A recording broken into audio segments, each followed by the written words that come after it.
ಪ್ರಸ್ತುತ news and ವ್ಯೂಸ್ಗೆ ಸ್ವಾಗತ. ನಾನು ಬಶೀರ್ ಅಡ್ಡೆನಡ್ಕ. ಕರ್ನಾಟಕದ ಕರಾವಳಿಗೆ ಹಿಡಿದಿರುವ ಕೋಮು ಹುಚ್ಚು ಯಾವ ಮಟ್ಟಕ್ಕೆ ಹೋಗಿದೆ ಗೊತ್ತಾ?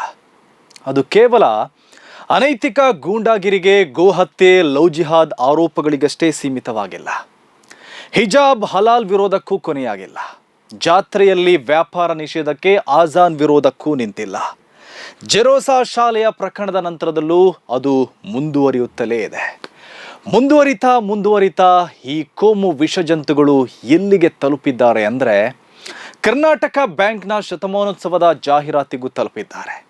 ಕರ್ನಾಟಕ ಬ್ಯಾಂಕ್ನ ಶತಮಾನೋತ್ಸವ ಜಾಹೀರಾತು ಕೂಡ ಇವರಿಗೆ ಹಿಂದೂ ವಿರೋಧಿಯಾಗಿ ಕಂಡಿದೆ, ಮುಸ್ಲಿಮರ ಓಲೈಕೆಯಾಗಿ ಕಂಡಿದೆ.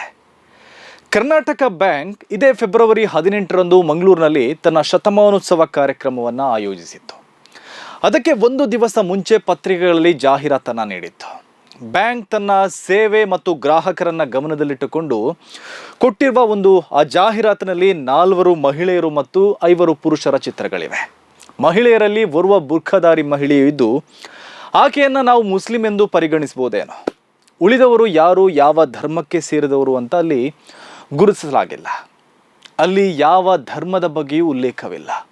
ಮಾಡೆಲ್ಗಳ ಕೊರಳಿಗೆ ಇಂತಿಂಥ ಧರ್ಮದವರು ಅಂತ ಬೋರ್ಡ್ ಏನು ನೇತಾಡಿಸಿಲ್ಲ. ಬ್ಯಾಂಕ್ನವರು ಈ ಜಾಹೀರಾತಿನಲ್ಲಿ ಎಲ್ಲರನ್ನೂ ಭಾರತೀಯರು ಅಂತಾನೆ ಕರೆದಿದ್ರು. ನಿಮ್ಮ ಕರ್ನಾಟಕ ಬ್ಯಾಂಕ್ ಭಾರತದ ಕರ್ನಾಟಕ ಬ್ಯಾಂಕ್ ಅಂತ ಜಾಹೀರಾತು ಹೇಳಿತ್ತು. ಆದರೆ ಕೂತ್ರು ನಿಂತರೂ ಕೋಮು ವೈಷಮ್ಯವನ್ನೇ ಉಸಿರಾಡುವ ಕರಾವಳಿಯ ಕೆಲ ಕೋಮು ವಿಷಜಂತುಗಳಿಗೆ ಈ ಜಾಹೀರಾತಿನಲ್ಲಿ ಧರ್ಮ ಕಂಡಿದೆ. ಮಹಿಳಾ ಮಾಡೆಲ್ಗಳ ಖಾಲಿ ಹಣೆ ಕಂಡಿದೆ. ಅದರಲ್ಲಿ ಅವರಿಗೆ ಹಿಂದೂ ಧರ್ಮದ ಅವಹೇಳನವು ಕಂಡಿದೆ, ಹಿಂದುತ್ವದ ಅವಹೇಳನವು ಕಂಡಿದೆ.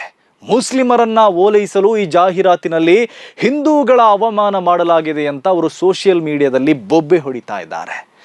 ಜಾಹೀರಾತಿನಲ್ಲಿರುವ ಮಹಿಳಾ ಮಾಡೆಲ್ಗಳು ಬಿಂದಿ ಹಾಕಿಲ್ಲ ಅಂತ ಅವರು ರಂಪಾಟ ಮಾಡ್ತಾ ಇದ್ದಾರೆ. ಬಿಂದಿ ಭಾರತದ ಸಂಸ್ಕೃತಿ, ಆ ಸಂಸ್ಕೃತಿಯನ್ನೇ ತಿರಸ್ಕರಿಸಲಾಗಿದೆ ಅಂತ ಅವರು ಆಕ್ರೋಶ ವ್ಯಕ್ತಪಡಿಸ್ತಾ ಇದ್ದಾರೆ. ಇವರೆಂತಹ ಕೊಳಕು ಮನಸ್ಥಿತಿಯವರು ಅಂದರೆ ಜಾಹೀರಾತಿನಲ್ಲಿ ಮಹಿಳೆಯರ ಹಣೆಯಲ್ಲಿ ಬಿಂದಿಯನ್ನು ಹುಡುಕಾಡಿದ್ದಾರೆ. ಇನ್ನೇನು ಹುಡುಕಾಡಿದ್ದಾರೋ ಗೊತ್ತಿಲ್ಲ. ಇಂತಹ ಅವಸ್ಥೆ ನೋಡಿ. ಬ್ಯಾಂಕ್ನವರು ಜಾಹೀರಾತು ಕೊಟ್ಟರೆ ಅವರು ಅದರಲ್ಲಿ ಧರ್ಮ ಹುಡುಕ್ತಾರೆ ಅಂದರೆ ಇವರ ಕೋಮು ವ್ಯಾಧಿ ಯಾವ ಮಟ್ಟಕ್ಕೆ ತಲುಪಿದೆ ಎಂದು ನಮಗೆ ಅಂದಾಜಿಸಬಹುದು. ಜಾಹೀರಾತುಗಳಿಗೆ ಯಾವ ಧರ್ಮ ಇದೆ ರೀ? ಅದೇನು ಧಾರ್ಮಿಕ ಕಾರ್ಯಕ್ರಮದ ಜಾಹೀರಾತ?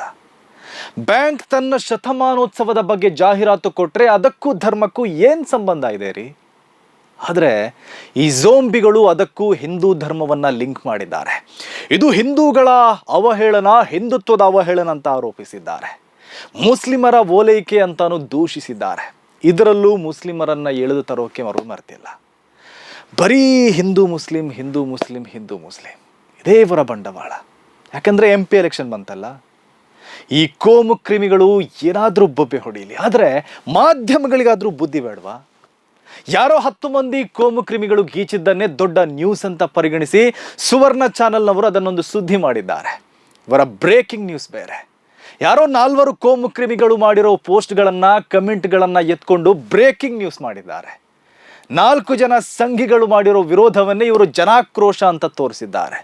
ಯಾವ ಜನಾಕ್ರೋಶವೂ ಇಲ್ಲ, ಬದನೆಕಾಯಿಯೂ ಇಲ್ಲ. ಬೆಂಕಿಗೆ ತುಪ್ಪ ಸುರಿಯುವ ಪ್ರಯತ್ನ ಇವರದ್ದು. ಇವರು ಬ್ರೇಕಿಂಗ್ ನ್ಯೂಸ್ ಹೆಸರಲ್ಲಿ ಇಂತಹ ನಾನ್ಸೆನ್ಸ್ ಸುದ್ದಿಗಳಿಗೂ ಯಾಕೆ ಮಹತ್ವ ಕೊಡ್ತಾರೋ ಆ ದೇವರೇ ಬಲ್ಲ. ಇವರ ನ್ಯೂಸ್ಗಳ ದಾಟಿಯನ್ನು ನೋಡಿದರೆ ಬ್ಯಾಂಕ್ನವರೇ ಏನೋ ಮಹಾ ತಪ್ಪು ಮಾಡಿದಂತಿದೆ. ನಿಜಕ್ಕೂ ಕರಾವಳಿಯ ಯಾವ ವಿಷಯಕ್ಕೆ ಮಹತ್ವ ಕೊಡಬೇಕು, ಕೊಡಬಾರ್ದು ಅಂತ ಇವರಿಗೆ ತಿಳುವಳಿಕೆಯೇ ಇಲ್ಲ.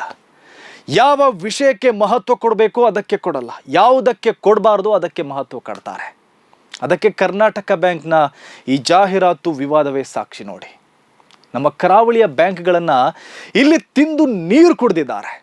ಕರಾವಳಿಯಲ್ಲಿ ಜನ್ಮ ಪಡೆದ ಬ್ಯಾಂಕ್ಗಳನ್ನು ಇಲ್ಲಿನ ವ್ಯವಸ್ಥೆ ಬಲಿ ಪಡೆದಿದೆ.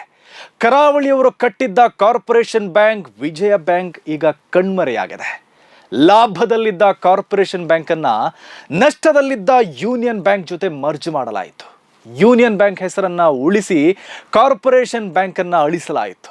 ಅದೇ ಥರ ನಷ್ಟದಲ್ಲಿದ್ದ ಬರೋಡಾ ಬ್ಯಾಂಕ್ ಜೊತೆ ಲಾಭದಲ್ಲಿದ್ದ ನಮ್ಮ ಕರಾವಳಿಯ ವಿಜಯ ಬ್ಯಾಂಕನ್ನು ವಿಲೀನಗೊಳಿಸಲಾಯಿತು.